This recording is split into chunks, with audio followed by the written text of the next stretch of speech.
Everybody, we're in for a treat. This was a podcast I was looking forward to for a long time. This guy has energy. This guy has integrity. This guy is a pleasure to be around and speak to. And I'm so happy our podcast can bring us back together. But everybody, we're in for a treat. Will Hessert's on the Productive Conversation podcast today. What's up, Will? Matt, I freaking love you. That was just awesome. Your intros are 10 out of 10. They should Oh, definitely outsource you for other podcasts as well. That was great. hey, I'm available. Please come by. Just send me a DM or however else you want to get in contact with me. But let's start it off, Will. How are you doing today on this January day? Ooh, I'm good. I'm definitely like on the stressed side of just work piling up, but just trying to keep the best attitude possible, man. Just keep going, keep going. That's all you can do. Awesome, awesome. Well, I know someone like you will overcome your stresses. What have you been doing for work, and how have you been doing since we last spoke? When is the last time we spoke? Like, I don't know in it's been a person. while. It's been a long time, but I haven't spoken that's to anyone in person in a while. I don't remember I don't know how to talk to people unless I can see my own face up on a screen because that's like how I talk to everyone now. So like tell you're me like in about it. person and you're like talking to someone. It's like, wait, but how does my face look while I'm talking to you? I'm not used to this, but it doesn't matter because it's hidden behind like a mask. But yeah, man, I've had quite an insane journey from like dropping out of college to like going into corporate America to like trying to be self-employed and failing, going back to corporate America, and then going back into self-employment and actually pulling it off. So Mm. that's where I've landed now, to thankfully running my own business so I can do a podcast at noon on a Thursday. Yes, right. Yeah, because my boss will let me off because he is me. And the only downside is that my boss is also a giant hard ass and like makes me work like insane hours. But that's just because I'm a psycho. So, but I fully admit that. Well, tell me But yeah, about it. What is the business you're running now that you're pursuing? yeah. So I mean, I'm wearing my own merch for a shameless plug. So started a company Orion, and the Mm. main goal of it is split focus. Uh, Focusing on just technology and charitable ventures and business ventures that Hmm. will one half reduce human suffering as much as possible, and then the other half is advancing humanity to reduce the likelihood of us going extinct. So that's like the super long term vision. So right now it's really just focused on developing different software products that are going to Hmm. bring in money to be able to fund greater things. So I kind of have like three main focuses in there right now. But yeah, it's actually going so much better than I thought it would, which is really nice because this is probably like my seventh or eighth attempt at like starting a business, and like this one's actually working. I'm like, yes, like finally. It's taken so many tries, but we're pulling it off, man, and it's feeling good. What do you think makes you as an entrepreneur stand out from other ones, especially in a startup world we're going right now? What makes Will Hessert as someone to look out for in the coming years? That is a fantastic question. So my biggest thing is, and I could be totally wrong. I might not stand out but I want to do my best to do so. So I don't Hmm. think super highly of my own abilities, but I will pretend like I do to answer the question. Uh, I look at really great thinkers that have a lot of success and try to just take their greatest principles. And I think gentleman Peter Thiel, he was building a company while Elon Musk was building a company, and they were both trying to do financial transactions. They Yep. saw the dot-com bubble coming, and they're like, "Oh crap, we should probably merge to survive." That company became PayPal, Hey. um, and he ended up very wealthy from this, as did Elon. And then Peter Thiel was one of the first investors in all of Elon's companies, first investor in Facebook, built multiple companies after that. So this guy's like a freaking tank. And his biggest thing is that you should ask yourself the question, what is a secret? And it's a truth that you are fully confident in that almost everyone will disagree with you about. And then like if you ask someone that question, like people answer something like, you know, Donald Trump's the worst or Donald Trump's the best. And it's like, well, literally 50% of the country agrees with you either way. So that's not Yep. really like a secret. So there are these hidden truths, and from that you can deduct the question, what is an important business that nobody else is building? And so what I hope makes me stand out is I'm constantly looking at, you know, we have to look at things differently than we're usually being told, because those people that wear the friggin' tinfoil hats that are like the TV is always lying to you. My tinfoil hat's right back there. Like I totally agree with that. Like just for example, like if we're looking to solve climate change, you know, you could literally like flip a switch somehow and make America carbon neutral by 2030, right? And then do the same thing in Europe, right? And you still really haven't dented the actual issue, because there are 2 billion people in poverty in China and India. And you can't just like convince them to stay poor, to not industrialize, and to not try to catch up to an American or European standard of living. So a lot of the approaches we take, like they're helping. I don't want to say that like, you know, oh, don't recycle because we're all going to die anyway because of China. Like that's not the point. But Yeah. the point is that we have like really massive problems that are a bigger component of the overall issue that we're not even looking at. And wherever there's a massive issue, there's a massive market opportunity. Because I would argue Right. that Elon through Tesla has done more to help the environment than, I can't really think of a politician that has matched that, really. You Not know? really. What, like an Al Gore type, or, but you know, that's still it's been many years since that, and we're still fighting it more than ever. And how various societies have been treating things, and sometimes you feel the angle keeps getting spread out. But you can also talk to someone out of nowhere. I can't think of her name. From Sweden, time person. Greta Thunberg, Yeah, the angry 16-year-old. yeah. So Like like Donald that. Trump told to chill on Twitter.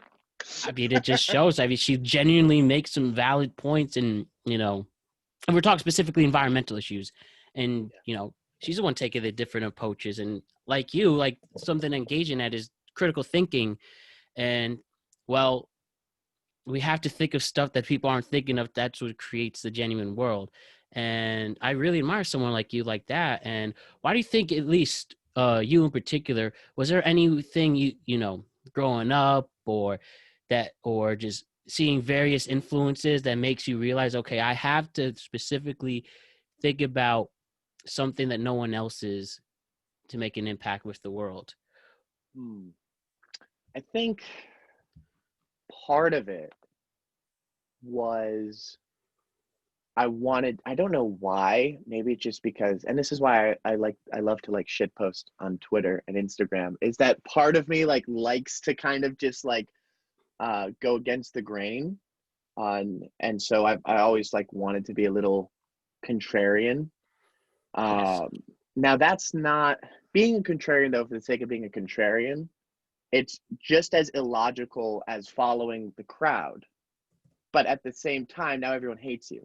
So now you're Mhm. just as illogical, but nobody wants to talk to you. So like that's not the ideal way to go about it. But there's definitely that.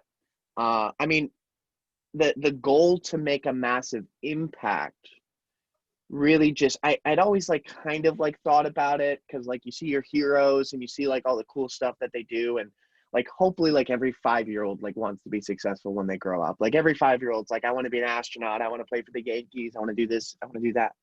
And if not, that's a tragedy. But as I was growing up, like particularly like in high school, like I was struggling a lot with like depression, a lot with anxiety. And Mhm. really like the only way that I personally was able to overcome it, I mean, probably like just like being a normal person and going to therapy would have been more helpful. Mhm. But I was just like, all right, well, why not? I have two radical focuses on improving myself daily, which I haven't done that good of a job of, but the fact that it was a focus has brought me very far. And how do I improve the world as much as I can over the course of my life? And then in order to do that, you really have to ask a lot of the contrarian questions, because a lot of the people who currently hold power don't want you to change the world, and therefore, there's also just a bias in that, like, people don't like change. So if you're doing anything outside the norm, most people are going to hate it. But the norm is how we ended up in this problem in the first place. So it just like a bunch of weird psychological things that kind of just like turned me into me. Some of them are probably dysfunctional, but like it's working out. So As long as it's working out, and as yeah. long as it seems like for me especially too, that if you're being productive, that's productive conversations, at least getting one step closer than you were yesterday, then you really are on the right path.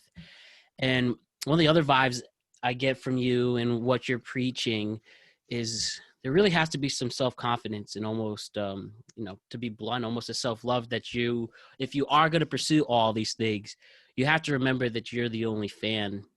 You might only be your only fan at first, and then other people will follow after.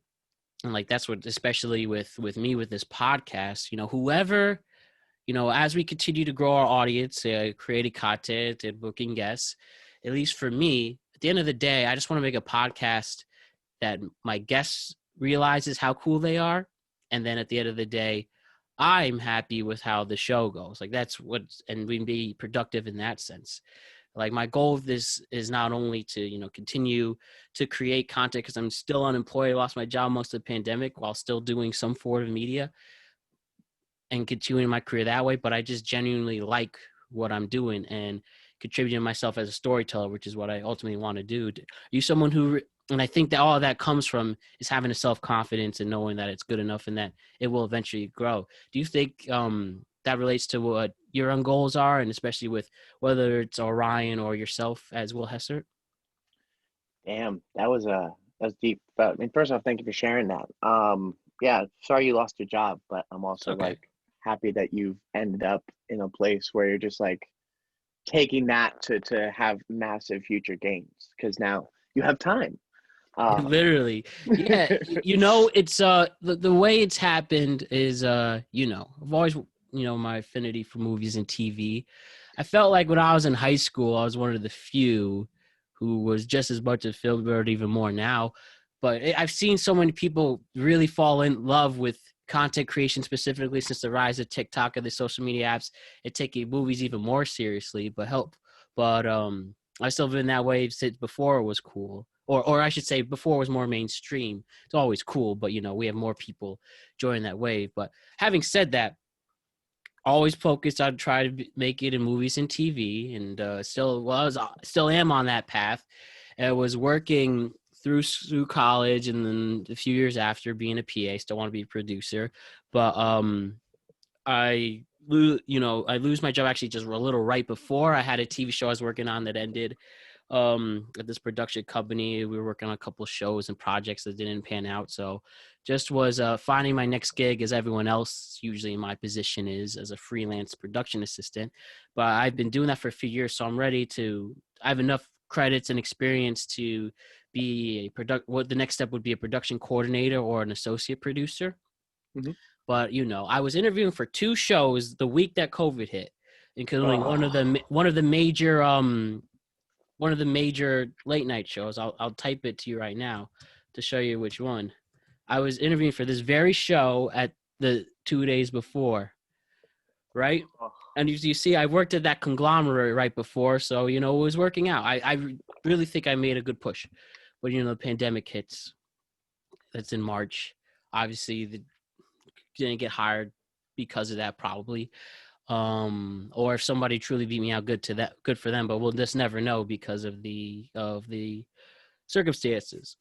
So I have all this, I have 3 years experience being a PA, ready to get promoted. Once jobs started opening up, I was applying for jobs that I clearly qualified for. And then I got the generic HR email saying, "Oh, sorry, you." And then I just would always cringe every time. Your experience does not match our needs. Like if they asked for 1 year of PA experience or 2, I have 3, but then they said for whatever reason, and I just really got ticked off at seeing those emails and knowing that I will truly, I can accept if I at least interview for a job, it don't pan out. They feel that a hiring manager, producer picked someone that they felt better, but I just really got annoyed not getting the opportunity to, through the various reasons. So, what level of cursing is allowed on this podcast? say whatever you want. There's no limit. Bro, fuck corporate America. Like, those HR emails are just like, sorry, we reviewed your resume and we found that. And it literally Just know doesn't they mean didn't. anything. Yeah. It's just like, if they would literally take 1 minute to type something to be like, hey, Matt, we didn't give you the job because, we actually had an internal candidate and we prefer to promote from within. It Right. was nothing you did. Or, hey, we're actually not hiring for the job. Or, hey, based on your experience, maybe like add something of this or this. Right. And then you could massively make everyone so much more employable, but these people just literally don't care. Yep. And once you're already hired and you work there for 15 years, they still don't care. And it's just like, right. And I'm speaking there's no hearts broadly. There are exceptions, Of course. but they are, exceptions. So Exactly. that And makes my blood boil, man. tell me about it. It really does too. And it just I just hated seeing those jobs that I clearly qualified for. So I literally just said, you know what, until I finally find someone who will genuinely give me the chance, and I really do believe that out there, I'm still pursuing to get a new job as hard as ever, even with this podcast. And what's great about this podcast, I can easily still work and still do this show on the regular bi-weekly basis. And I just want to say, I was pretty much, fuck this. I'll make my own content so that I'm not rusty. And I put it on and mostly because I didn't want a gap on the resume anymore either, because even though I think it's clear to say that I was a casualty of the pandemic, some people in HR or wherever were probably just like, oh, he hasn't worked in over 9 months. So nope. And I just didn't want that gap anymore with that or on LinkedIn. And yeah, that's really there's various reasons why I wanted to do a podcast, but that really was a huge tipping point. So, and that's what brings us here today. And I just know that I'm good enough to be back on set and good enough to be a producer still. So I'll just produce my own content completely from scratch. And I can now show, look what has happened. Like, by the time you're on here, you're number 39, and it's only been since October, but we hit, as of today when we're recording it, we're at 750 downloads in less than 90 days, and it's about 10,000 YouTube views. And we're just keep pushing and moving forward. And I just really want to show these people, you have to consider me. You don't have to, if you don't think I'm right for the job, that's your opinion, but you at least have to consider me. And that's what really was the reason why this show is forever going to happen. But that's why it's really was established, just as a way to prove my worth and to stick it to the man of, the corporate HRs that pass on you.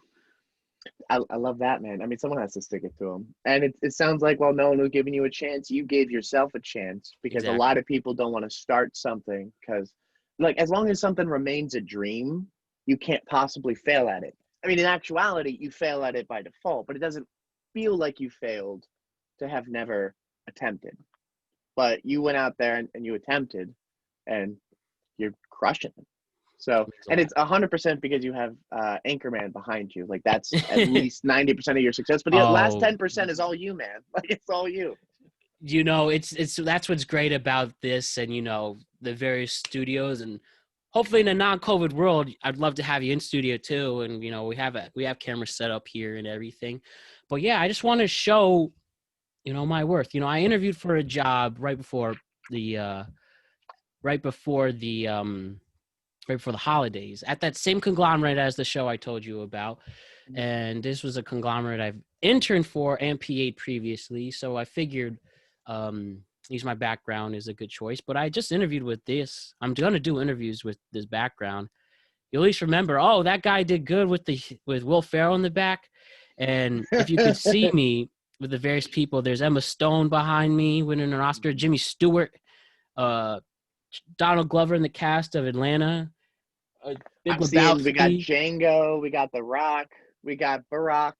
So exactly. you got rhymes up there, man. it's just a way to stick out and also show my personality, and also to show how diverse I'm aware of these various different forms of entertainment. I mean, who has a picture with Jimmy Stewart and Donald Glover in the same sphere? Both amazing entertainers, and their primes are over centuries apart from each other. But I understand what the points um it just shows that great storytelling comes from everywhere, and no matter where your background is. So that's just another way just to show my awareness of the industry and what has to be created. And it's just genuine inspiration. I genuinely, every single poster here or in the back, as you can see there and up Oof, there, it's for great it, movie. they all have a purpose. So it's just to show me, and I know that one day someone's going to get a chance, and I will not take it for granted. So whenever that day Love it, comes, man. I will hold on to it dearly and make sure they won't regret it, and continue to do this podcast as well, because again, what we've learned, especially that podcasting can be done easily, and the quality will not go down when I start working again. And I'll keep pushing forward. Or maybe I could do this professionally too. That's is a definitely something strongly considered. And honestly, I just want to do both. There's plenty of people in the industry and producers who do podcasts and do they're part of the industry. Conan O'Brien, obviously famous talk show host. Now he's going to go to HBO Max to the variety show, famous podcast. We could talk about Mark Maron and Joe Rogan, amazing comedians that have done TV work and successful in the podcast world. Brian Koppelman, who created Billions and other stuff. Sorry, my wife is peeking out while we're live on a podcast. Hey, baby, what's It's going okay on? if anyone needs anything. Okay. Yeah, that whole thing of like, we're live and like, so like don't open the door or anything. Just, but No worries. oh She good. didn't bother. She didn't. She's not a bother at all. Trust me. And yeah, but that's what I want to do. I do think podcasting and production are just my passions in this world, and I still will go after them no matter how long it takes. And I'll just be there with that. And I'm sure you feel the same way with Orion and your entrepreneurial endeavors too. Am I right? I mean, I don't know what else to really do. I mean, I ended up thankfully like getting to a pretty good spot in corporate America. Like I started at a company like 2018 as like a business analyst, which like even just like getting in there without like a college degree is already difficult enough. But then ended up switching departments to the sales department. Ended up becoming like manager of sales operations. So like all the technology and the processes that like 40 different salespeople ran on, like I was the guy running it all, like getting the rate whatever raises I Yep. asked for, and I was just freaking miserable. Like I just can't even. I was like, oh, like finally, like I'm at a stage in my life where I'm making money, and it's like this sucks. This is not worth it. Now, I mean, obviously, like I have a wife, I have an 18-month-old daughter, so I can't make decisions completely off the bat because like I got to make sure like, oh, you have food, you're eating. Yep. But as much as I can within my own risk tolerance, I just have to pursue the dream that I have because Yeah. otherwise it's just like just miserable. And if you're like looking at just like the craziness going on, like you're just watching, the CDC like straight up tell people like masks don't work and then just like pull out like a JK. We just needed and you're watching like cities burned down and no one do anything about it, and then you watch like a freaking Viking storm the Capitol. Like the only Mm-hmm. way I can make sense out of any of this is to just be like, well, that's just fucking stupid. Like I'm just gonna ignore that as much as I can, while obviously staying aware of what's going on. So my voting decisions are as intelligent as can be, but focus radically on like I can control this. I can control what's in my sphere. I can control the impact I can make. Yeah. And the more that I focus on that, the greater the impact is going to be. And eventually, because honestly, like all these politicians that we argue about, like let's be real, like they don't actually make decisions. Like they're regularly making decisions that go completely against the values that they've stated, against the interests of their constituents, but go completely in line with the people who donated money. If it's a handful of billionaires that like make the decisions, and I don't think it's like the Illuminati and like they wear the hats, like that's probably not what they do. They probably don't call themselves that. And it's a bunch of competing people. It's Like the you got wink, wink, Putin over nudge, nudge here. type. Exactly, yeah. But you got like the communists in China, and you got Putin, and you got like these American billionaires, and then you probably have like the Saudi royal family. If you can just get to that level, it's really freaking hard. But then at least your worldview gets to be heard in a way where it doesn't. And most of their worldviews is, I want more, gimme.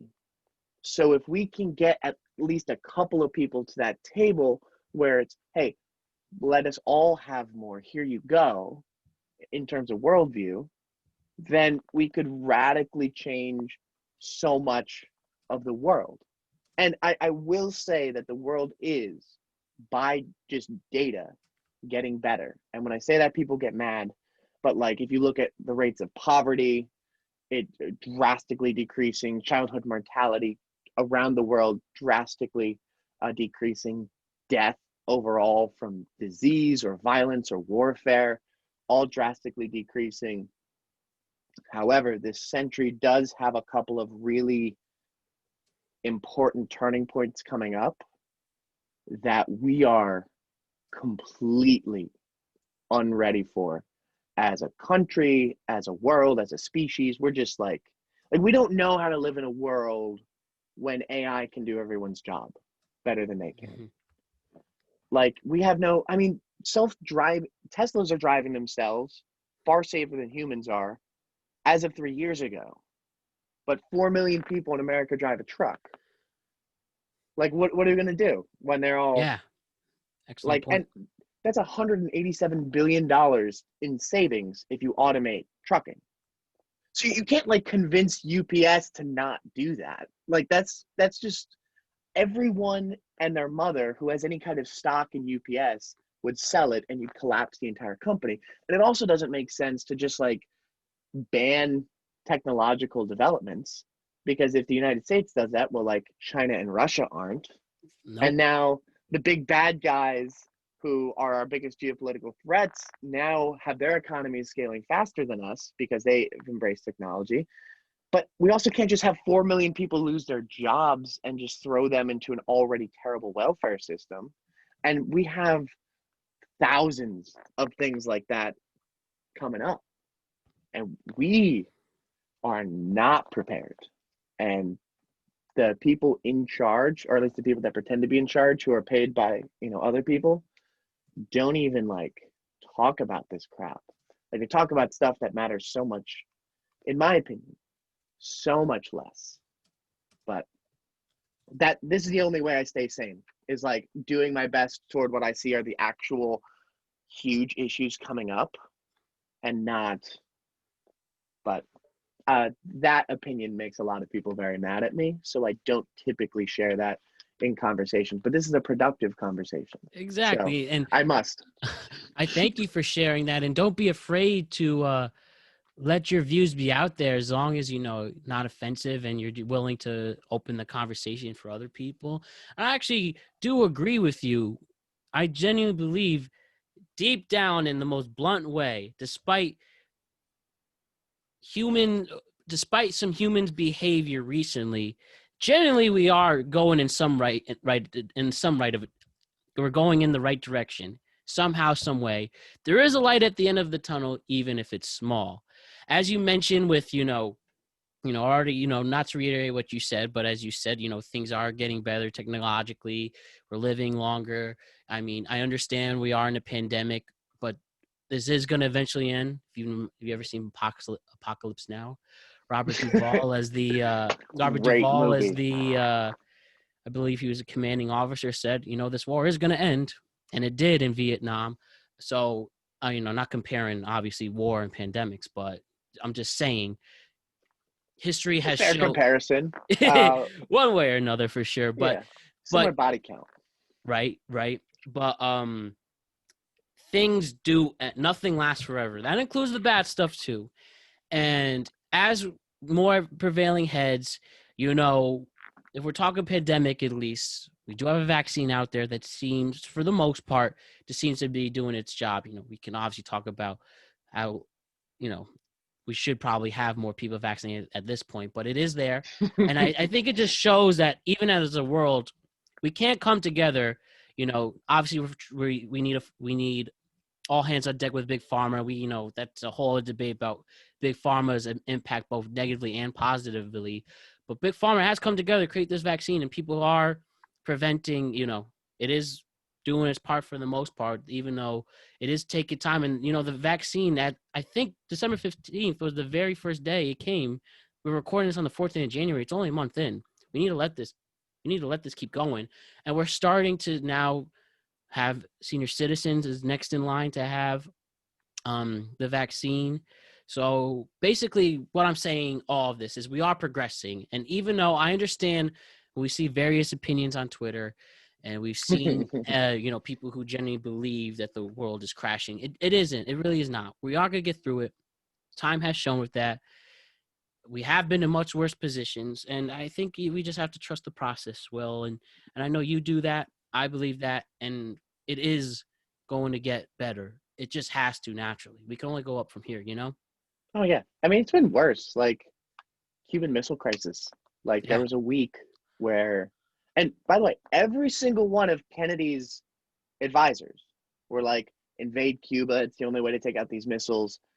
Castro and Khrushchev had specific plans in the event of an American invasion of Cuba, nuclear weapons to annihilate the invading force and then take the spares and obliterate as much of the United States as possible, which then would in turn lead to us, and then they would fire the rest of theirs, and then China would get involved, Europe, and like hundreds of millions could have died. And every single one of Kennedy's advisors was telling him, like, invade Cuba, invade Cuba, invade Cuba, invade Cuba.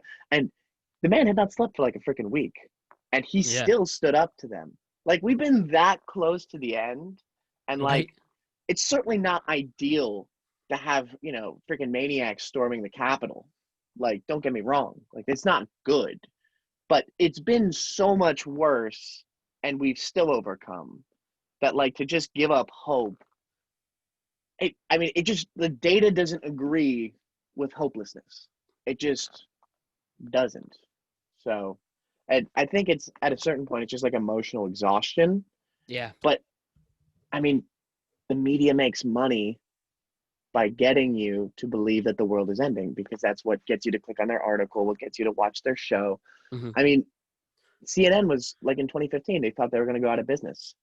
And then Donald Trump came around. Greatest thing to ever happen to them. Yeah, look at because they could just have a doom clock on, like, Donald Trump's going to kill us all. Donald Trump's going to kill us all. Donald Trump's going to kill us all. And whether or not you think it's justified to have said it, it's objectively true that it 100% saved their business. Yeah, absolutely. And we could talk about also the late night host that really revitalized their show, their dying audience at the time, and makes it better. It's going to be interesting now when Biden goes in, how much of an impact late night will have on that. But it's just a game, and I think it just, so many people maybe read into it too much. I don't think I understand the criticisms of media, and not saying as a bias to someone who's worked in that industry, who does work it. But at the end of the day, Tony Soprano, we'll go back to reference, and Sopranos, the season 5 finale in particular, talks to a rival crime boss. And again, he says in the fictional TV show, but it is true, that at the end of the day, we do what we do to put food on the tables of our families. That's what all these industries are just doing at the end of the day. They're just trying to get food to provide for themselves. As you have a family yourself, so I'm sure you definitely agree with that too. People are doing what they have to do. Now, obviously, there's clearly moral things people should do, lawful things to do to get that money and stuff. But at the end of the day, people are just trying to provide. And I think, at least me personally, I'm able to separate that. I know not everyone is. So people take this media and stuff a little too much at hand. But at the end of the day, you could just turn it off, understand what you personally believe, and we'll get through it. I genuinely believe we'll get through it, you know? Yeah, my mom used to commute into the city, and she would read the New York Times on the way in, and then she'd read the Wall Street Journal on the way out. Get left wing and right wing. Yep. So I read the Onion and I read the Babylon Bee, and that's my left wing, right wing. It's a shit ton funnier too. But yeah, it's just, I mean, I also like there are some very important things we need to watch with politics, particularly now. I get confused when people like idolize politicians, and maybe this is just like my worldview, but I looked at like the Democrats and then the Republicans as like these two crime families, like dividing up the United States. Not that like Joe Schmo Democrat is like trying to ruin my life. Like, no, he just like has values that typically go left of center. So Right. he's going to vote left of center. Same on right wing voting Republican, because like what other option do you have? It's America. You have two choices: pick red or blue. But at the highest levels, like to look at the DNC or the GOP and to not immediately think, wow, you're a bunch of swamp creatures. I don't understand how someone comes to that conclusion at like, oh, they have like the best interest of the people at heart. Like, it seems more like, shameless power grabbing on all sides all the time. And then I think there's just this logical fallacy where like, here comes Trump from outside the system, so he must like be our savior. And to me, it's more like, well, no, here's like this third up and coming crime family who's trying to like make a name for themselves. I mean, I think they lost the mafia war. Like the other two families were like, no, get out of here. You're a little too much for us. But just to like, I like, even if you vote for Donald Trump, I like 100% can understand the reasoning of why like many people vote for Donald Trump. I mean, his base is in states where these states had such horrible unemployment, opiate epidemics going on that they were single-handedly, for the first time since the Spanish flu, decreasing the life expectancy in the United States. And Yeah. we don't pay attention to these freaking places that we couldn't figure out why until some researchers stumbled upon it by accident. Now, he came out to these states and was like, oh, like, they don't care about you. I care about you. And I'm not sure if that's true, but enough people believed it.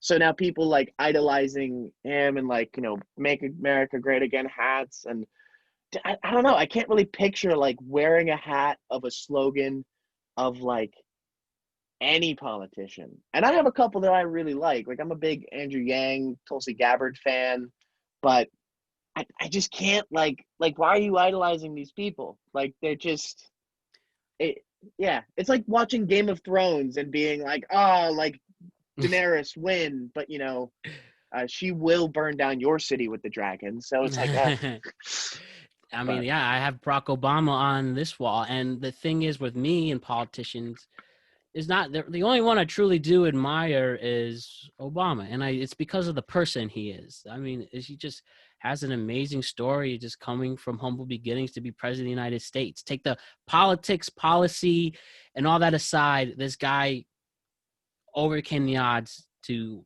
change the world. That's why I like him. And politics is a delicate thing to talk about, and we just have to remember that everyone has opinion. It's fair to it. We might not agree with what they have done, and I've been on the record in my own show saying how my thoughts on how certain things politically have sided. But at the end of the day, I'm still willing to listen and not have any judgment for it.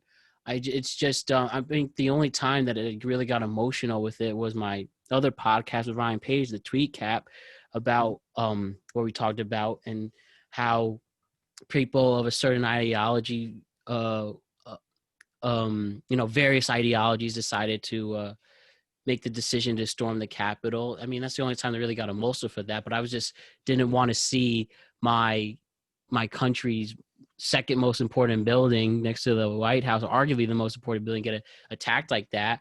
I mean, that's the only time that I really let myself emotionally get that way. But I reflect on it. I can't take back what I said, but I still hold true that I'm still willing to listen to the other side and try to understand why did you do that. And at the end of the day, those people who committed the crimes to trespassing that, who knows if they really had any political motivation for it, and they just did it just because, or some maybe did, but who knows at the end of the day. I haven't spoken to them or haven't heard from them out, but I think we just have to remember to not take politics so seriously.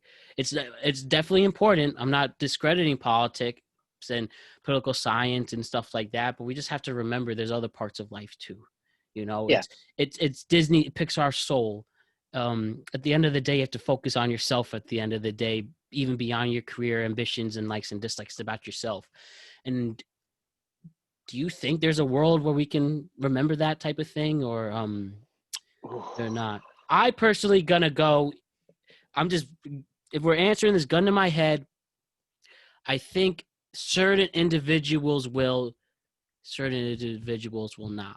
But as long as one person, do another movie reference, Schindler's List, one like I think that's those. If you, I'm gonna actually look it up this so I don't misquote We it. have Google, so hey, this Yeah, is the why. famous, it is a very profound line in Schindler's List. And, he says, Ben Kingsley's character says to Liam Neeson, based on the true story, Oscar Schindler, who saved a lot of Jews in the Holocaust. And he said, wow, it's not, okay. Basically, paraphrasing here is, though one who saves one life saves the world many. And I think even if one individual changes that, then that's a good thing. I actually think I 100%. quoted it right too, but Nailed it.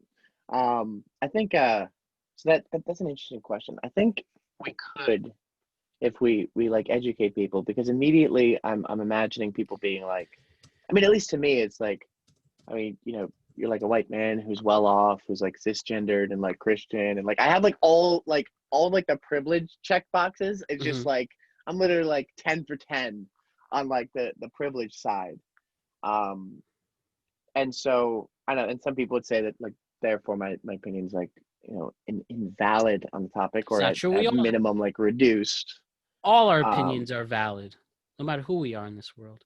which is like a big thing that I make the point of, because it also gets a little confusing. I'm like, wait, so like if this guy is gay, but then this guy is black, like whose opinion is more valuable? And it just like the math on it gets like confusing Mhm. if we play like too much identity politics. So I think it's important to look at obviously like systemic homophobia and systemic racism has like measurable effects on populations, and we should work to correct those as unemotionally as possible, because doing so emotionally, you make bad decisions. But I think if we educate people on, you have to look at there are like three main factors that are coming in that are radicalizing everyone right now. Um, I'll even say four. So the first is we have uh, media companies whose incentive is to tell us that the world is burning, right? It's just that's where their self-interest is going to lie. And their decline has required an escalation in rhetoric, and not just like CNN, because like who even watches CNN that's like our age? But like HuffPost will put like this crazy thing up, or like Ben Shapiro and Daily Wire will put this thing up, and like the world's gonna end because they said amen and a women at the end of a prayer, which is like it's fucking stupid, because that's not even what amen means. But it doesn't mean the world's ending. But we just need to project that because it gets views. Then you have like social media companies like Facebook, Twitter. I'll even throw YouTube in there because that's a pretty big one, where they are going to show you what your preferences are. Like I have a lot of left wing and a lot of right wing beliefs, and I was watching YouTube videos on some of my right wing ones. I left the room for about 2 hours, accidentally let autoplay keep going.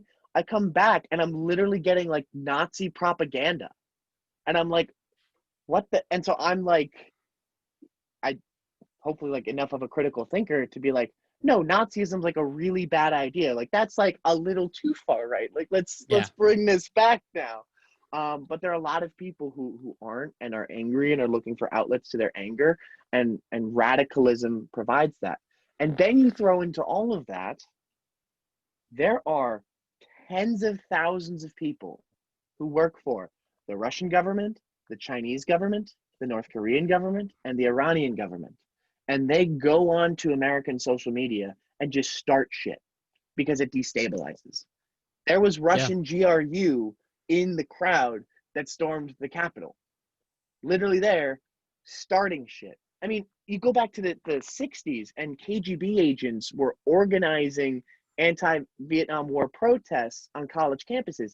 Oh, it's just, that's just John. Like, he's like my buddy, we go to like economics together. He was like, that's a deep cover KGB agent on a college campus influencing students to be against the American government. So they have an interest in destabilizing and radicalizing us. Tech companies do, and then media companies do. And then we're just like looking around and be like, man, why is everyone so mad all the time? Maybe it's because their internet, their entertainment, and then massive foreign powers all want them to be really, really mad, because if you can drive enough of a divide through the United States, we are really the only country that is keeping North Korea from rolling into South Korea, that's keeping Russia from rolling into the west of Europe, that's keeping China from just, God, China scares the shit out of me. That's keeping Iran. This is why I get mad at Twitter. We're going to ban Donald Trump for inciting violence, right? But the leader of Iran regularly tweets that Israel is a scourge and we need to commit genocide against all the Jews. So to say like the election is stolen is inciting violence, but to say we need to murder all Jews is not. Just like wondering how we came to that determination at Twitter, which is why anything Jack Dorsey says, I think is complete and utter bullshit. But that's just me. It's just fashionable to ban Trump. It's not actually about banning violence. There's plenty of violence that happens on social media, but we don't actually do it. So yeah, I think a lot of people's incentives are super wrong, but if you educate people about these issues, they might, as they're getting super angry online or watching this, or they might be like, wait a minute, am I getting played right now? Like, and they might like take a step back, because most people are very emotional, but at the end of the day, pretty reasonable within their self-interest. And if we just burn every bridge in talking to people, it's like, how do we ever have a conversation? And plenty of people in politics and about politics have made it clear they have no interest in ever talking to the other side ever again. And that's just, dude, that scares the shit out of me, man. Like the last time we did that, we had the deadliest war in American history. And and people still carry around the freaking flag of the losers. You're gonna complain to me about a freaking participation trophy, but that you carry around your freaking like you lost. Like, you want to know why we tear down Confederate statues? Like, Genghis Khan killed a shit ton more people than like Hitler and all the slave owners combined, but he has the biggest statue in the world. Yep. It's not because it has nothing to do with good or evil. Losers don't get statues. You lost. Hitler could have gotten a statue if he won, but he lost. No statue. History's written by the winners. Yeah. Win next time, bro. Like, what am I going to tell you? Like, you get a statue if you win, no trophy. It's literally giant participation trophies. Like, you participated in the Civil War. Congrats. You lost. Exactly. It's such a, like you said, at the end of the day, it's a delicate time. It's an emotional time. Remember, there is more to life than, there's more to life than a lot of these things being argued and being changed. Just remember that and prosper, and don't be ashamed of as long as you believe in genuine and the right things, and you don't believe in, like you mentioned, genocide and violence, be proud of what you believe in and have a passion for it, as long as it's moral and it doesn't get anyone hurt. And we can do that. And as long as someday that we can have more respect for that, we'll live in a better world. But we understand too, it's not that easy either. But as long as you personally know that and can make yourself a better world, you're just one step closer for at least you're improving your life. I'm sure you will improve other ones. So, Will, Why don't we transition to So some Matt, other things? hit me, man. And but this is I could go all day with this, but I just want to show how diverse and awesome you are. But one of the things that's really Appreciate that. fascinated me, Will, is one of the things that since I last spoken to you in person, just our various ways in life, Mhm. is you, Will, you are a married man and you have an 18-month-old daughter. Yep. She's How the freaking about best that? thing in the world. What's her She's name? Josephine. Josephine. Any particular reason why Josephine? Yeah, so she's Josephine Judith Hessert. So Josephine was my wife. Carissa was her grandma, who was like the best ever, tied with my grandma, who is Judith. So Josephine Judith. I think she was about 8 weeks along, and we didn't even find out. You don't find out the gender until like 12 or 13 weeks, and then Yeah. she kind of like said like if it's a daughter, it's Josephine, and I was like, oh. And we were only engaged, we weren't married yet. So I'm like, I gotta sell this marriage deal before I'm gonna argue the name. So like, I'll really Right. it's such a great name. It's like a classic one. So like, it always works no matter what time era. That's beautiful. I feel that classic names are making a comeback. Whether it's like a Henry or I don't know, Cornelius. I just noticed some more Cornelius people. is a great freaking name, and that's a great play. Like Shakespeare crushed that one. Right, Or is right. that? Oh, that's Coriolanus. Yeah, I think it was Coriolanus in that one, but I'm a science person. Don't listen to English. But Will, can you talk to me about parenthood and how has that really? So for 18 months as a parent, pretty significant. Congratulations. Thanks, man.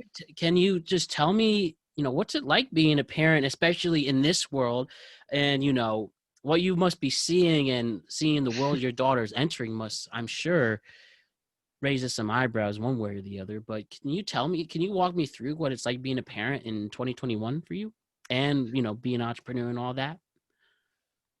You buy a lot of ammo and canned food, but outside of that, yeah, it's like this interesting balance. At least for me, I don't know if other parents would say this, in that you have to balance making as big of an impact on the world as you can, but you also have to control the little world that is within your own household. Yeah. Because like if your house is out of order, you shouldn't really be trying to like transform anything, because you don't have a foundation. Like you want to build a place where you can have an impact on the world by forming a good human. And that's like a major thing. And I mean, no one's ever going to be perfect. Like literally every parent screws up their kid. Like every parent. Like you and I are screwed up. It's all our parents' fault. But like they're just like people, you know. Yeah, at the end of the day. Yeah, my wife loves this comedian Taylor Tomlinson, and she's freaking hysterical. I've heard of her. And yeah, oh dude, her Netflix special, Quarter Life Crisis, like it's very good. Yeah, I Yeah, think she's the very youngest person to ever have a Netflix special, I think. yeah, she's like, I think she's like super young. She's like I think 24, 25. Yeah, and she's got a But Netflix special. Congrats to yeah, her. It's amazing. You were saying though? but she has this joke where like she's like gonna like stop introducing like my parents, like, oh, they're the best. She's like more like, oh, these are my people, Ronald and Sheila. They do what they can. But like that's all you can do. Like you do the best that you can. And if you're good at it, like have more. If you're bad, maybe slow it down. And just yeah, it's really a wild experience. I don't know, like she was born, and it literally, like holding her, it felt like I had always known her, even though Wow. she was like 6 minutes old. And like I've talked to like other parents, and like they say that that's like a normal feeling, but it's like she was always there, even though that's you know literally untrue. Mm. But it's almost like this like destined event for this life to be here that you're holding, and it's really like this surreal spiritual experience that it's wild, man. But yeah, That's really beautiful to hear, and thank you for saying that. That's probably one of the coolest things anyone's ever said on the show. I really mean that. And told you I was going to be the best guest, man. That was my plan, so I'm here to win that race. Take that, 1 through 38. well, like I think the vibe I get and what I've learned is it's just a special feeling that only parents will have. I don't have any children yet, and so I can't really share my experience with that. But like you in particular, it must really, this is your mark in this, especially beyond your endeavors and what you do and your passions. Like, you brought this beautiful soul in the world, and you want to I mean, obviously it's a flawed world, but like you said, I think the best thing you said was you do your best with it.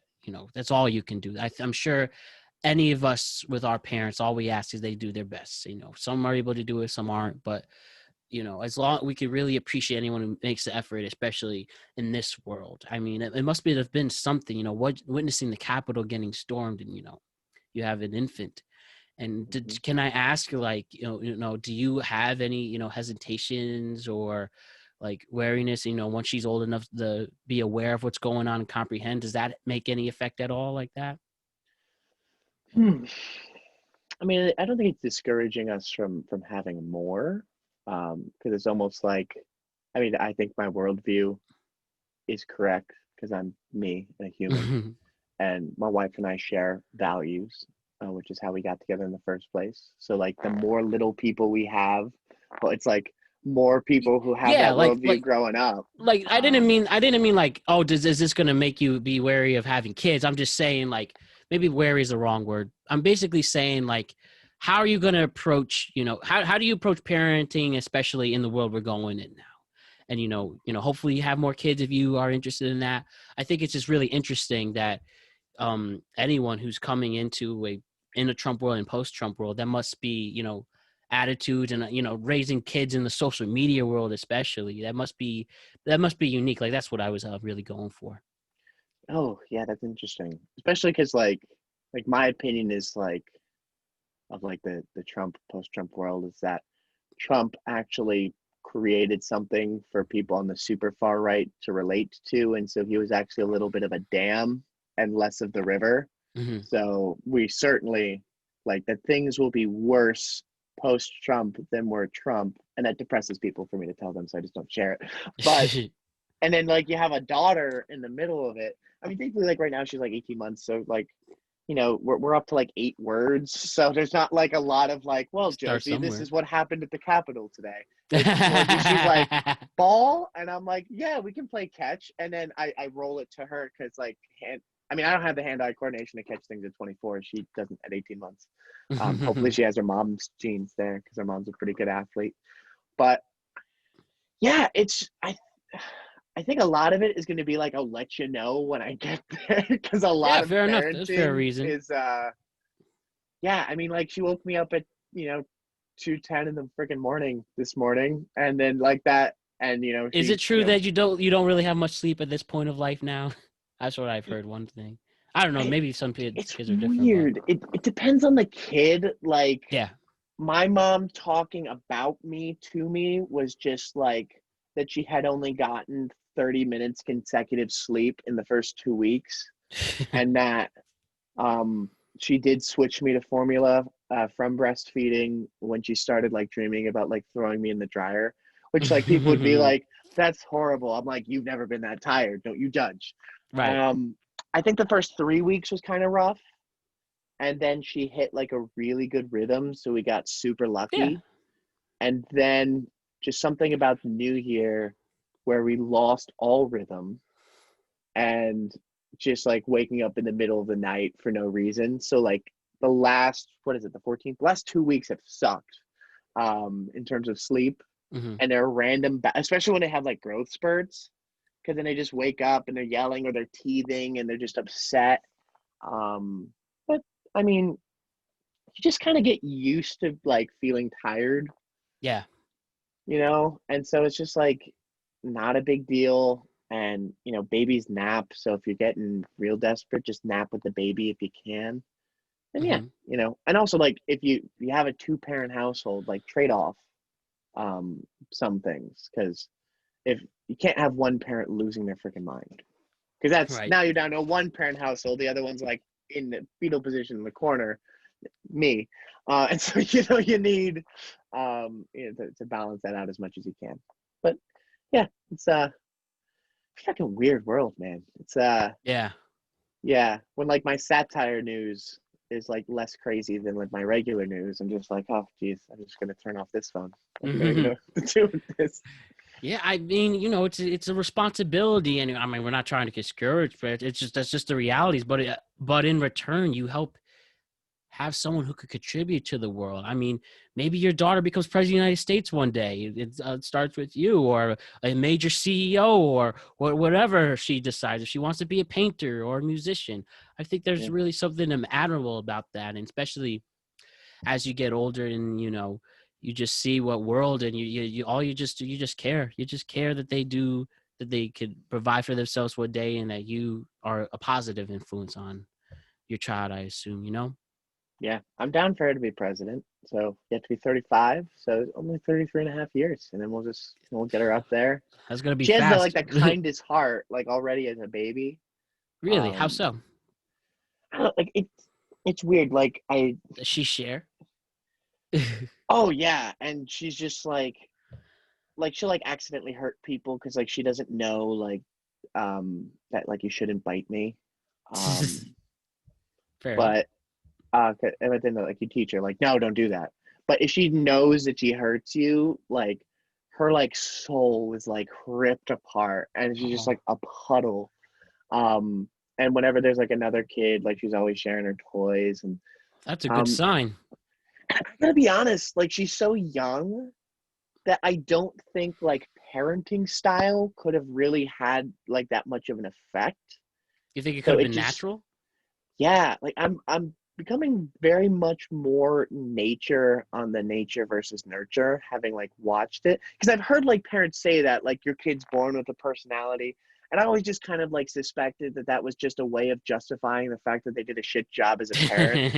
Um, and maybe I'm doing a shit job in justifying it, but I don't think so. And it's like she's had a defined personality since maybe like 11 months old, and like super expressive and like very like mischievous, Hmm. um and like we have a couple other friends with kids similarly aged, because Hmm. that's just what you do when you become a parent. Right. The And first like friend group, huh? yeah, but like the kids have like distinct personalities, and they're like too young to have, I don't know. I mean, I'm not a scientist in this, so any like human development majors, please come and correct me. But Get that Dr. Lipschitz book. yeah, but it definitely nature is like a big factor, which also kind of scares the shit out of me because like I'm having more kids, and like we got some real crazy people in both family trees. So like we got some real assholes that we're related to, but hopefully the nurture can like balance that out of them. But Right. I don't know. Yeah, kids are weird, man. It's really cool but really weird. Just Yeah. curious, do you put anything in for? Does she have her first shows, or just because someone like me who loves TV so much, movies? Has she watched anything? Is she like into Sesame Street, or I don't know. I mean, Nick I Jr.'s still out there, and obviously on. Nick Jr. I mean, is she watching anything right now? I'm just curious. That So she really has like three main go-tos. So Sesame Street's probably the softest go-to, but it's the one I promote the most. isn't that Because like amazing that Sesame Street, 50 years later? I mean, did you watch Sesame Street as a kid? Not everyone did, but did you? I must have. Because my mom was really pissed when they got taken off PBS. So I Hmm. assume. What, like But when she they still went to watch it. HBO earlier? Yeah. A few When years ago, was that? they made that A deal. few years ago? A few at some point last decade. Yeah, they did go to HBO. But Yeah. like, but it's amazing that Sesame Street has an So impact good. on your child. I mean, 50 years later, it just shows how quality the show is. I just want to Oh, point that dude, out. we play 50th season Sesame Street for her. And Yeah. it's great. And like there was this funny song though that I was listening to, and they're like, I don't hate you because you're red, I'm not better because I'm pink. Oh, And look I'm at like, that. it was like really cute, but also as like an adult, and like Profound. look, yeah, it's like this is probably the lesson I teach as a kid. As an adult, I'm like, I think racial politics is slightly more complex than that, but like that's definitely a good lesson to teach. So like a Yeah. great starting ground is like the amount of melanin in one's skin should determine their worth to you. Like I hope we can all agree on that, and then Yeah. have further conversation from Hmm. there. She has this YouTube channel called like Dave and Ava. Dave That's and Ava. yeah, it's really freaking annoying. So we try to limit that, and then her favorite like show. Have you heard of Julie and the Phantoms on Netflix? I have not, but So it is I'll make myself a aware of it. good show, actually. Like I enjoy the show. I mean, not anymore because I've seen it 25 times because Josie likes it. And sometimes like we just have to do the laundry, and like we don't want her to veg out in front of the TV, but like we have to like make dinner. So like you're gonna go veg out for a bit. But the premise is that there's this band in 1995 that dies right before they're about to play their big show. This And is a this kids show. girl, kid show, yeah. I mean, they do it like really like respect. Like they go to like get hot dogs and they're like, this hot dog tastes kind of funny. Like, oh, okay. And it's just like an ambulance, Huh. of cuts to an ambulance. So they do everything really like kid friendly, Okay. even though it's like some pretty serious stuff. But they this girl in like 2020, her mom died like a year ago, and her and her mom always did music together, so she stops doing music, but she Mhm. finds their old CD, and then they become ghosts that are only visible to her Wow. unless she plays music, in which case they like appear behind her and they play together. So she starts a hologram band with these three ghosts, and it's actually like a super like deep show, like dealing with the consequences of having been dead for 25 years. Like my parents are mourning me and I can see them but they can't see me, and it's like, damn dude, like this is, so the show's made me cry, but for Josie it's like music and she's like, yeah. So Look at that. I think it shows that you really can make stories for any audience, and if it's good, it will always make an impact as long as you let it. Even I actually worked as an intern for Nick Jr. and understand that really opened my eyes. I mean, obviously, I'm not watching Nick Jr. now, but I did for work. But I think it just shows that it's important to tell these stories no matter where your audience is, and I just think that's really cool. And it just really it gives chills to know Sesame Street really, even to this day, in a millennial and well, not a millennial world, and in a 2021 world, that Sesame Street that started in 1969 before cable will still make its impact today, no matter who joins this world. 1969, that's crazy. Yeah, Who was the Richard Nixon. Nixon was just became president. Yep. Damn. Wow. Right. There was like we were still in Nam. Yeah. Wow. And that was going on. And PBS started as a show, remember, public access, so anybody has access to it. They just the creators wanted a show that anyone could watch, especially, if you come from a not as wealthy environment to this, you still have your access. And that's just shows how powerful Sesame Street is to this day. Yeah. I mean they're like these universal values that Yeah. we really have to like no one's gonna get mad outside of a couple of really shit people. Like if the TV's teaching your kid to like not be a racist, or like this is what the number three is. Hmm. Um yeah, like kid shows are pretty non-controversial. Um, Yeah. you know. You ever heard of like Wonder Kids? I've heard of it. Yes. Yeah, like that like Adult Swim show that like is like the fake kids show, and they have like a song where they're like, slaves they built the pyramids, slaves they built them there, thank you slave, and it's like Oh the boy. darkest comedy. Like just perverting the kids show. I think there's a lot of value in taking like pure things and just like totally trashing and making fun of them, Yeah. because if like the less we take things seriously, the more we're able to discuss them. And breathe. You can breathe with that too. Yeah, it can't be serious all the time. Like you're gonna just If you said die. agita. Yeah. I mean, freaking Elon's life is like brutally difficult. So he like built a flamethrower called not a flamethrower because it'd be funny. Like we all gotta, and then he just like shares like ridiculous memes on Twitter. Like that's how the guy like has to like decompress. Legalized comedy, he tweeted earlier this week. Which, I mean, yeah, dude, like cancel culture is definitely, it's, I mean, some people call cancel culture, they're like, ah, there's a cancel culture. I'm like, well, I feel like you're kind of just being a dick and like it had consequences. Like, so there's like the false cancel culture, but there is like a real like desire. Like I remember like Ben Shapiro was coming to speak to UConn. Like a Mhm. lot of people are like, he's a Nazi, you can't let him in. I'm like, okay, he has right wing beliefs, yes. His last name is Shapiro, and he wears a yarmulke. To call him a Nazi is a little bit tone deaf An offense. of what Mhm. Nazis actually did. And he actually received, I guess you call it an award from the ACLU for being the biggest target of anti Semitic attacks from the alt right. So I'm like, so the people you're accusing him of being, he's actually like The enemy violently of a. attacked by. So Yeah, yeah, that's why we don't that's listen to those people. Oh man, my rule with cancel culture. I think cancel people who committed a crime. I think that's fair, and everyone else. I mean, there's some things you could say for others, but I think that's what should really be focused on. And like you can't cancel every single little thing. Like I watched Eddie Murphy's Delirious, and hysterical.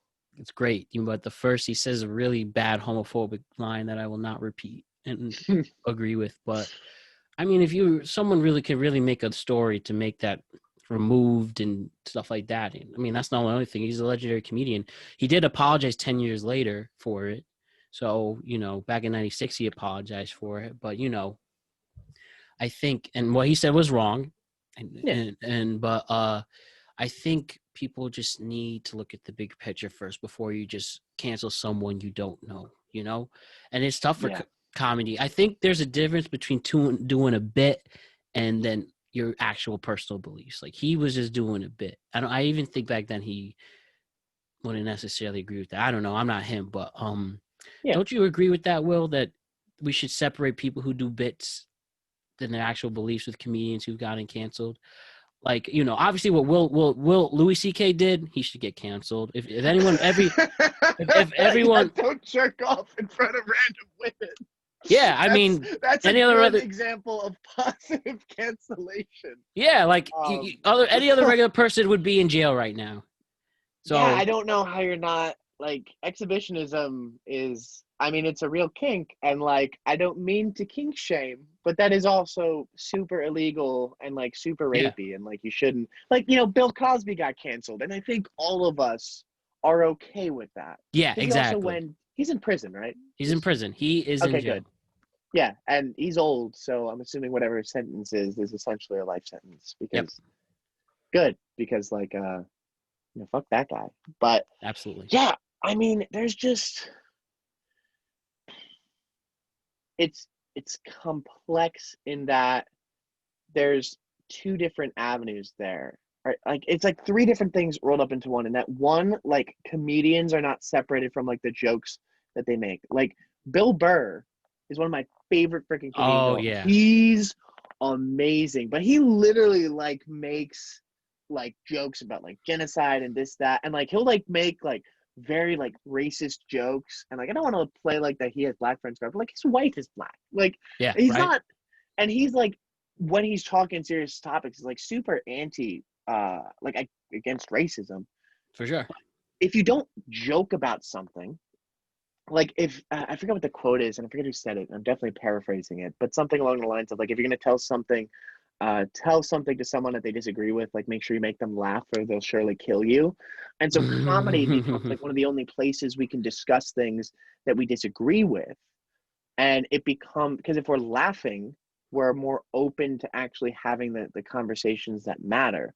But a lot of the time, cancel culture, I don't think they're canceling people because of the reasons why they want to cancel them. They have like Jordan Peterson, for instance, Mhm. is I think a fantastic human being. Now he became famous because of a law in Canada that was essentially going to make it illegal to not call a trans person by the proper pronouns. Now, personally, I think if you're not going to call a trans person by the proper pronouns, you're being a dick. Like, the, who who cares? Like, I could agree with that you should be respectful of their pronouns and what they would like to be called. yeah, like I have trans friends. Like these guys, they look they're much more handsome than me. I'm just like, damn, like you weren't even born this way, and you're somehow beating me at this. But um, it's so just like don't be an asshole. But he was just making the assertion that you shouldn't legally require it, because that is a very dangerous path of like, legally you can say this, legally you can't say that. And at least in the United States, like the Supreme Court has limits on free speech, but those have been like established. Like child pornography is not admissible, incitement of violence is not admissible. Right. Like there are 9 specific limits, and if we just operated in that framework, it would be fine. But there are so many people who are like, oh, like, he doesn't want trans people to live, this, that, the other thing, and they're trying to like cancel him all the time. Like his publisher, like people in the company were trying to cancel him. And I think like movements to cancel people are often because they make valid points that go against ideological agendas being driven by some machine that I don't fully understand, but you have to find an angle of attack. Like if And have he's an very open pro, conversation for it too. exactly, like he's very like pro personal responsibility. Like he points out that like the more egalitarian a society is, still less women go into engineering, but they typically tend to go into medicine, while men typically go into that, because there are differences in how men and women operate, whether or not it's biological or based on society. And like to say things like men and women are the same, or men and women are different, not the same, goes against this ideological agenda that's being driven by people who are like left of left of left. And so they have to find an angle of attack so they can take something that he said about you shouldn't legally mandate calling people by their proper pronouns to Jordan Peterson hates trans people. Now it's an angle of attack to try to get him canceled so he can't spread these super reasonable things that we have no argument against, because it's crazy. And so I don't know why it's in defense of this craziness, but oftentimes the reason someone is being canceled is not why the people wanted to cancel them, if that makes sense. Do you think it was more of just, I don't like this person or their work, so I'm going to look for any hole I can, or any little, or not hole, like I can look for any opening I can, opening it, or any opportunity I can to get rid of them? Do you think that has any play into it? I think that's where it starts, because they're almost like coordinated attacks, Like own right? person, they make it personal. And then it's like, oh man, I mean, it's it's dangerous because this is how the Cultural Revolution in China happened. Like this is what Mao did, and there are, so we talk about like Hitler and like the 10 million people that he killed, right? Mao, we don't know how many people died, but it's a hell of a lot. Like half of them were starvation, half of them were intentional. But the intentional people that Mao and his regime killed far exceeds what Hitler ever killed. Like we're talking 25 to 50 million bodies in graves the last time we had a movement like this. And there are a lot of things that are happening that make me nervous, because they are repeats of what happened in Maoist China. And it becomes dangerous because, and then the issue is because a lot of like, not a lot, but there's a decent number of people in progressive movements that have like these Maoist like cancel culture or like critical race theory or like things that like don't make logical sense but are super ideologically driven. Um, because of that, a lot of people, whenever you pull a pendulum, the other side will appear there. So now there are people who are like, racism doesn't exist, or people who like dig their heads into racism and like they're counterbalancing the radicalism they see over here. So radicalism creates radicalism, which makes radicals go more radical. And it's just this dangerous cycle. And I don't know, man, like cancel culture really, really frightens me. It's not conducive to a democratic republic. It's not conducive to a capitalistic society. And by every conceivable data point, a capitalistic democratic republic is the greatest place to live that leads to the greatest individual prosperity and the lowest loss of life. And like I literally can't, like, when people want to dismantle that, I don't even know what to say, really, because it's almost like it's a valuing of an ideology over the actual human lives that have to live in the new society you're attempting to create. And like, I don't know, even if I don't agree with all the fairness of a society I live in, if keeping that society as is prevents large numbers of people from dying or horrible things from happening, which is what has happened in every like communist and Maoist revolution ever in human history, literally ever. Yeah. It just seems worth it to pursue. But the conversation isn't happening because it keeps getting freaking canceled or, you know, banned off Twitter or like whatever. I'm not saying like Donald Trump and banning off Twitter. Like I won't take it. I'm still digesting that. I don't even know what the right course of action there is, which I'm sure saying that makes both sides really mad at me. It's like, pick a team.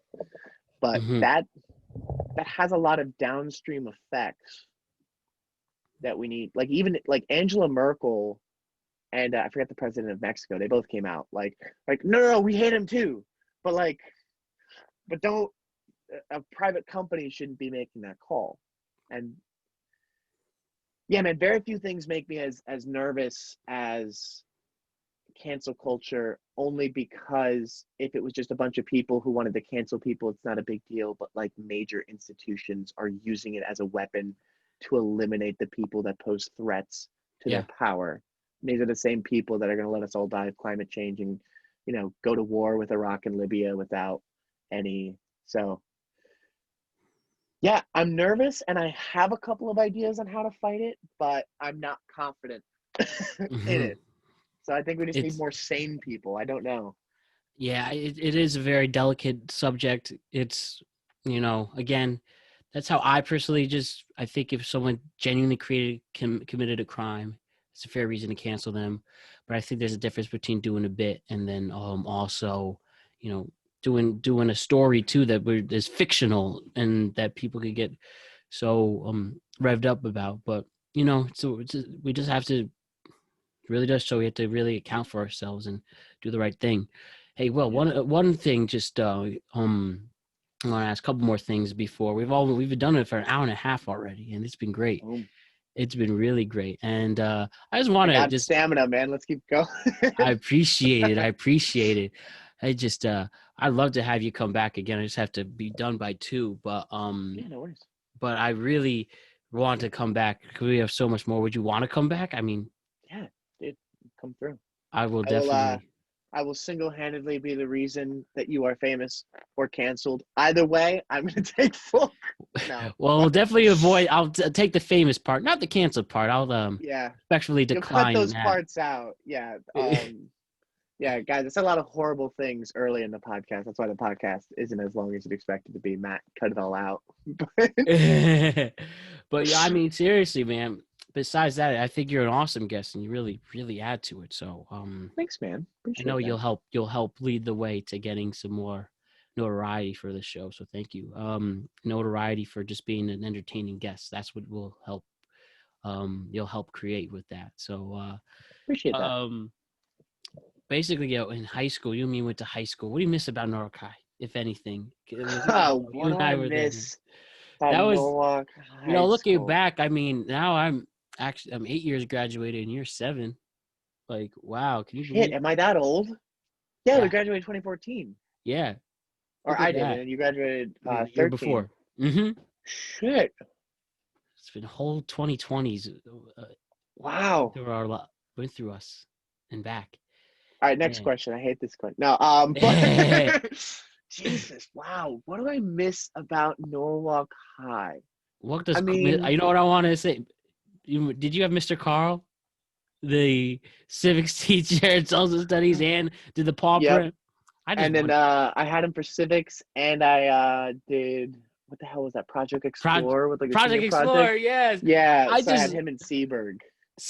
I want to know, what was it like going through, man, what was it like to have Trump, the whole Trump administration with Carl What is that guy?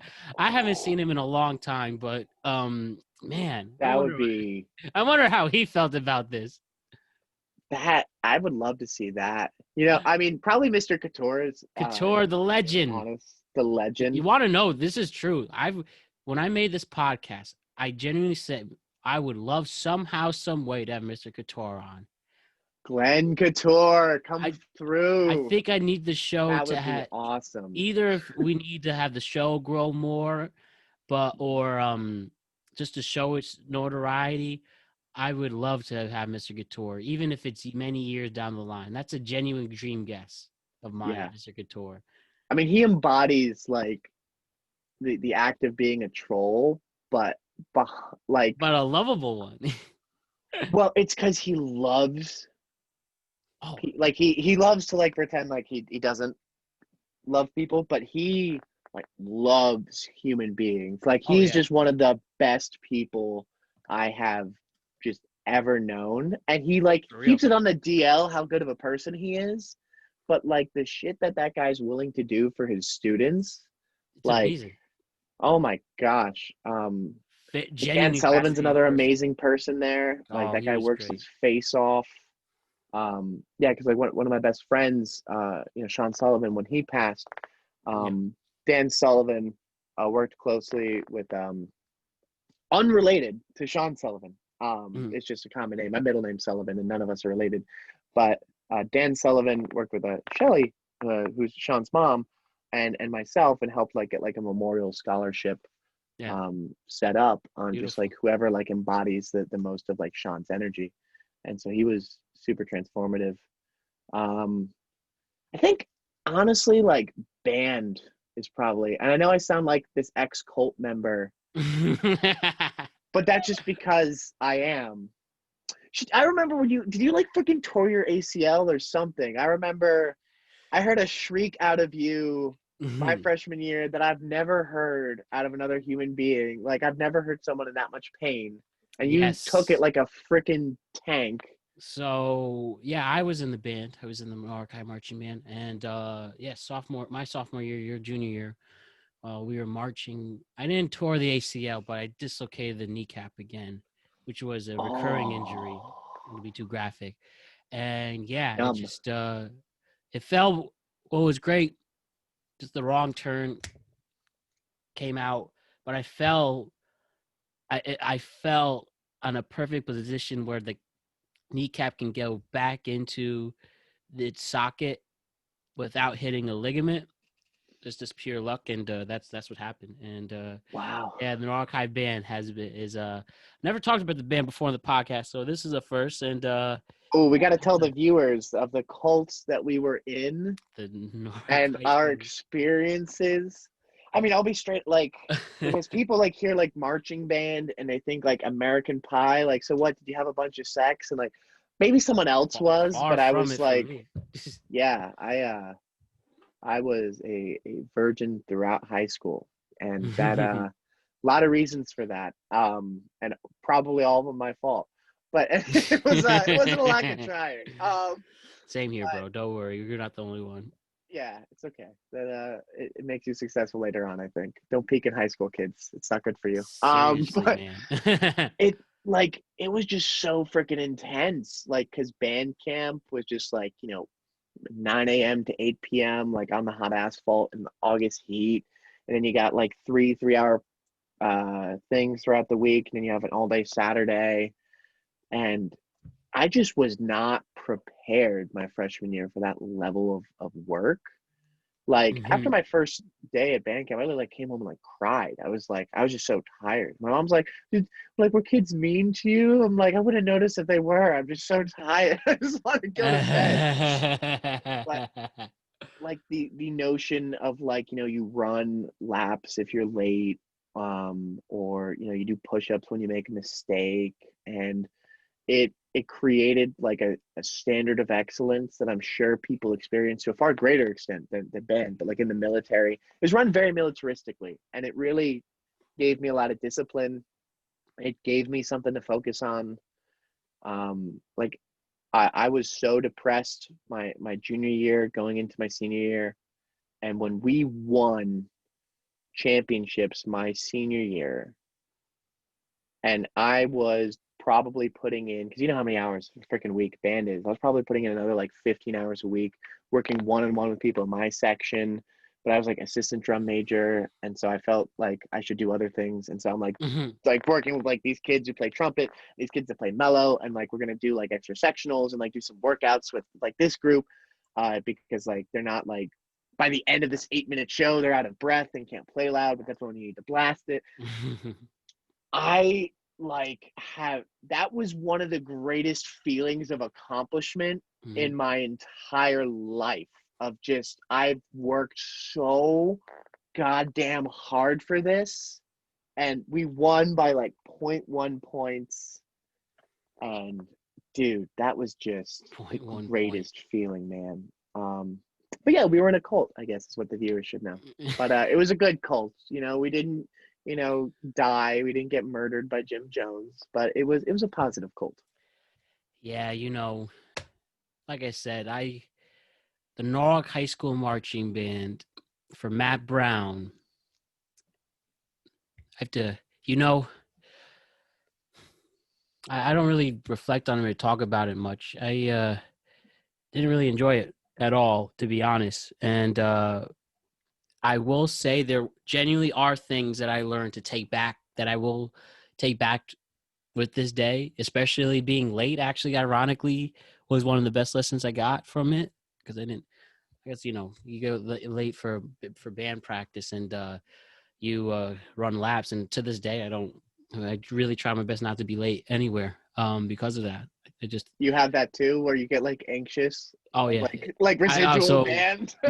I think genuinely the marching band, from my experience personally, I didn't enjoy it. However, there are still relationships to this day that I still have and hold. I mean, including you, Will, that I will never take for granted. But yeah, the band was a unique experience for me. It really was. And I never talked. I think there's people I've known for years who never knew I was in the band, because I genuinely respect people who have that passion for music for it. I mean, like Connor Mulford's one of my closest friends, and he went to graduate school in that. I see he was a tank, dude. Like Tank that for kid real. is so good. I think the band was great for people who genuinely love to do that type of music and passion for it. So I won't take that away. For me personally, it wasn't for me. If I had my attitude I had now, I would have not pursued it. I would have quit a long time ago. And I think every sane person would have, Matt. I wouldn't beat yourself. It was literally exactly. And insane. One of the most amazing things when you apply for colleges is they really emphasize that if you do so many various activities, you'll get into these schools, even with your grades.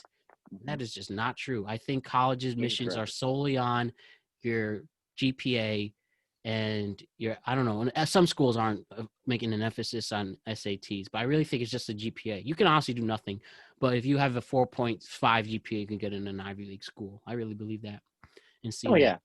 They don't care. I didn't get into MIT, even though I did all these activities. It's like that's the only reason why I stayed in, was that. And yeah, but it doesn't matter. Like it's really like GPA and like SATs. Yeah, and, isn't that fascinating? Yeah, and it's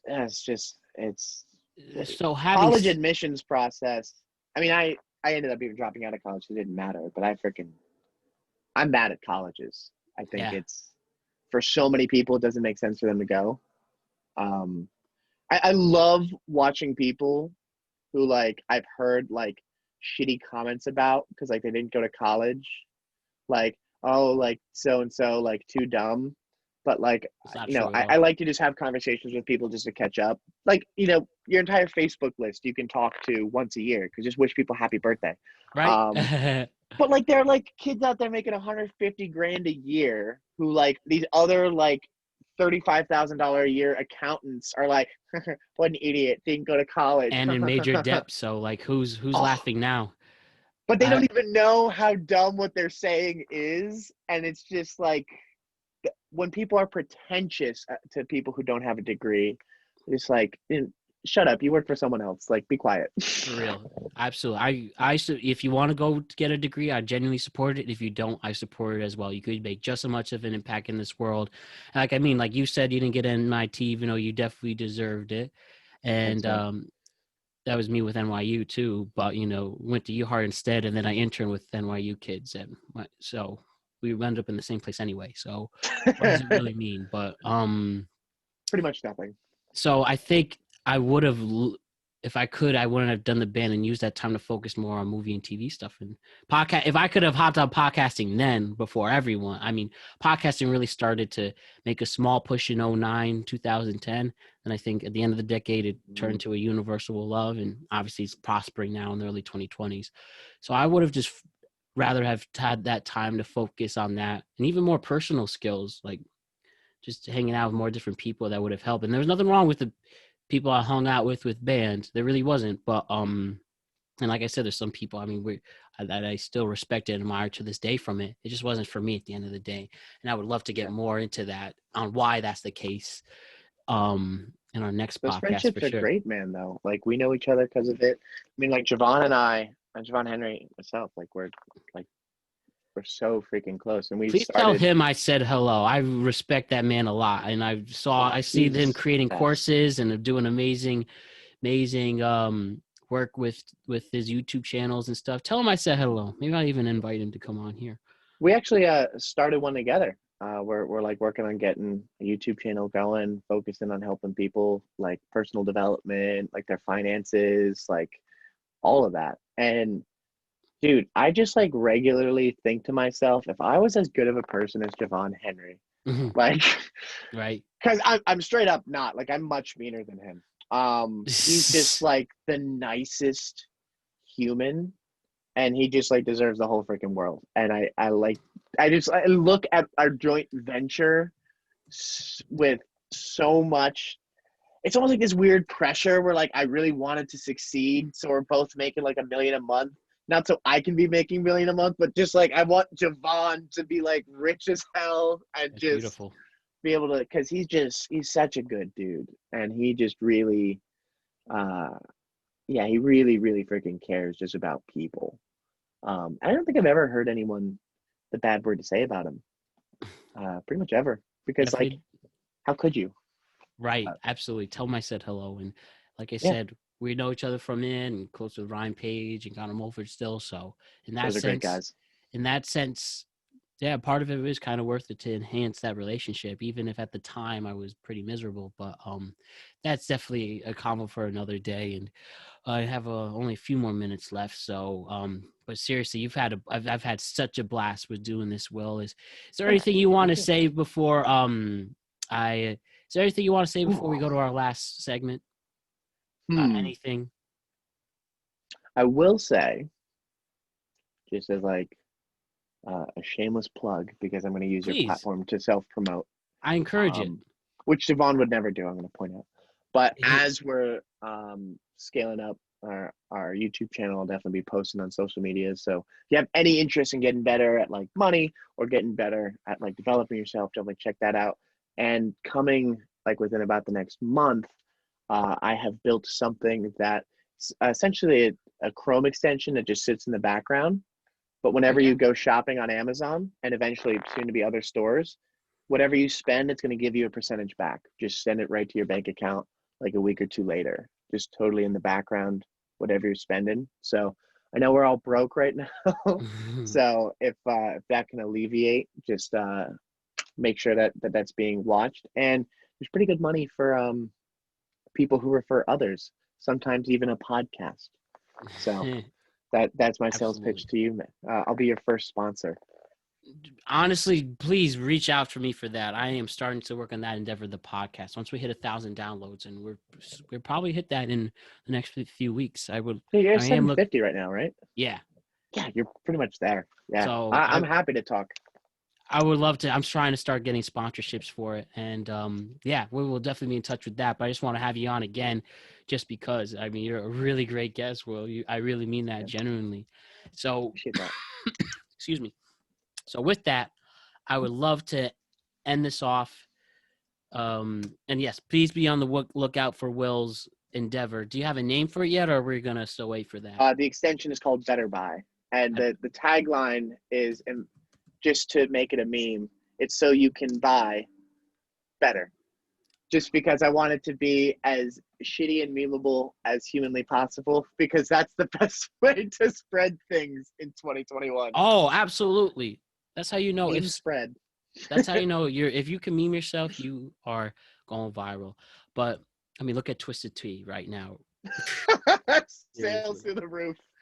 All right. So, Will, I'd love to end this as I end every initial podcast with someone with the Proust questionnaire.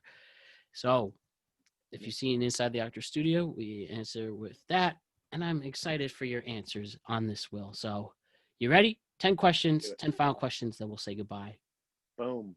All right, lightning round. Let's go. I'm ready. My first question is, what is your favorite word? Oh, this is not a lightning round at all. Yeah, no, it's just it could be if you wanted. It's just, the most first profound questions.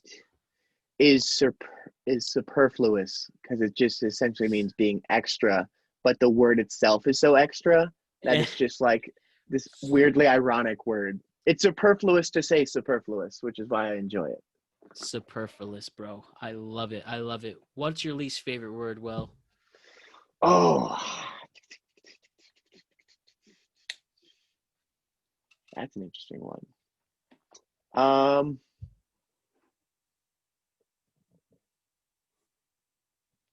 Unsure. That's a tough one. I would have to say, I don't know. There has to be some like shitty like meme word thing that makes me mad. What do the kids say now? I hate it when people pronounce any kind of text word.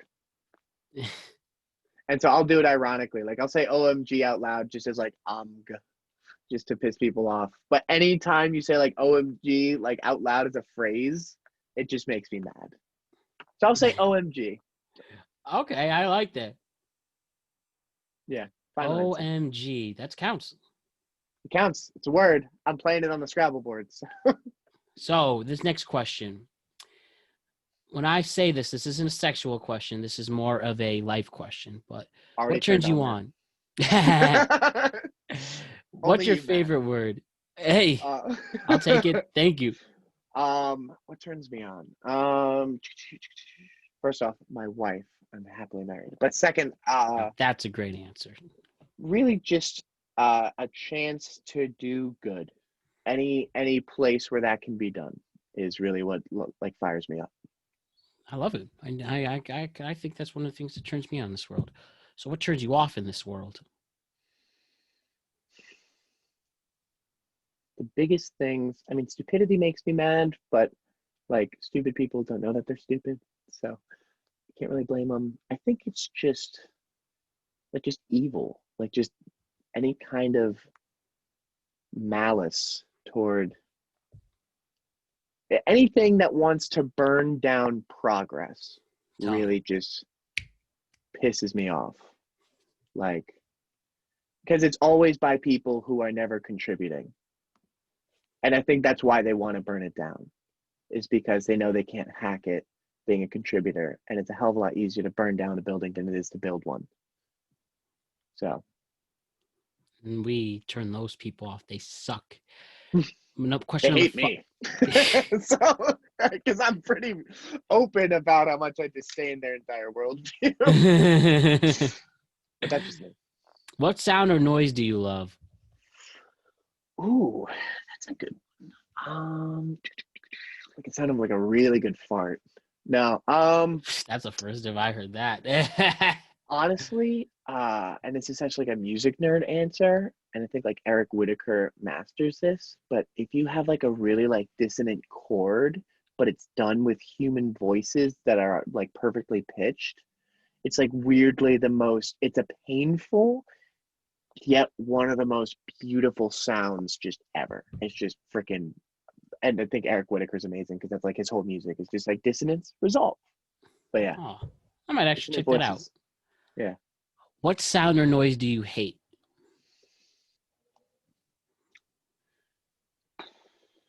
think just whining. Just like shut the hell up. I hear you. I hear you on that. You What's know? your favorite curse word? It has to be fuck because it lets people know. I think David Goggins. Yes. Yes, I'm Yeah, familiar and with he's that. like, people are like, why you curse so much? He's like, I went through fucking hell week. How do I express what I went through unless I say fuck?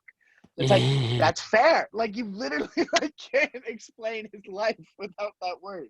So it's so dynamic that it Yep. just works so many places. What profession other than your own would you like to attempt? Ooh. I mean, the only other two things I could ever saw myself doing was like special forces in the military or being a film composer. Those are like the only other two life paths I've ever seriously considered. Hey man, if you want to do that film composing, especially, I mean, the film scores are low key the most important thing for a movie. So for a lot of movies, low key, it's definitely one of them. I don't know if it's the most important, but it is definitely one of the most important for driving a story. Because Oh yeah. music is the thing that will make your audience cue you on a certain emotion. If you're hearing gloomy music, you should feel gloomy. If you're hearing upbeat, this is obviously a beat. So it's very important in getting the emotional feel of the movie. So I really admire that. Yeah, we should talk that next time because I could talk for 2 hours on just film composing. Quick, So, favorite composer. ooh, This is killing not me. part of the question. This is a bonus. A bonus question. Like for me, I we have go a with couple of favorites. your love. I think Max Richter is amazing. Yep. I mean, I'm a Vivaldi fan. I'm a big Hans Zimmer guy. Who Who is does? What the hell's the name of the guy who does Two Steps from Hell? Thomas Bergerson. I think mm-hmm. he's probably the best. I Like, think yeah. can't forget John Williams is great. Oh yeah, Danny Elfman. You said 100%. Hans Zimmer is the Hansi one. boy. Love him all. Oh yeah, Johan Johansson, Yeah. Olafur Arnolds. Dude, I could never pick. I'm in a different mood every hour. So, it gets difficult. Like, how am I feeling that day? I'm gonna totally botch her name. I'm gonna try. Okay. But she did Joker, but Hildur Guanator this is how you look. I'm gonna look her up and I'm gonna try to like match She's this. Icelandic. Incredible. Oh, I mean, that's not even they don't even have vowels in Iceland. It's just she, freaking consonants. Remember when that freaking volcano went off and no one could pronounce it? Oh, don't even Hildur Guðnadóttir. is that I don't know. She did amazing doing Joker, and I think she's here to stay. She did Chernobyl too. So Ooh, I haven't seen either of those, so I will watch them as my homework from this. oh, I really would love your thoughts on Joker, especially, man. Oh man. I felt like doing that some days, not gonna lie. We've all had those Joker moments. Oh boy. He said it, not me. Matt Well, Brown's an anarchist, tell your friends. I love this country. Never with that. Even if I disagree on the government, I would never do such a thing. But anyways, what profession would you not like to do? I would freaking hate, and it's funny because I've been an analyst, but just any kind of like analytic work where you never look up from your cold, dark cubicle. Just that would kill me. All right. And my last question for you, Will, before we say goodbye. If heaven exists, what would you like to hear God say to you when you arrive at the pearly gates? Good shit. I love it. Will, 2 hours of quality content. Absolute pleasure with you. Please tell your wife I say thank you for letting me borrow you. I'll let her know. Definitely tell Javon I said hello. Be on the lookout for Better Buy, which is Javon and Will Hestert's new endeavor. Should be dropping very soon. And Will, just let us know when you're officially dropped, and I'll let the faithful of the Productive Conversations let them know about it. And Thanks, seriously, Will, I enjoyed it. I enjoyed every second of this. I really want to do this again. You are a great human being. Thank you so much. Thanks, man. And good luck with Orion, and let's definitely do this again. Talk really soon. I got you, brother. Appreciate you, man. Appreciate you. Thanks for everything, Will, and I'll talk to you really soon. Talk to you soon. So long.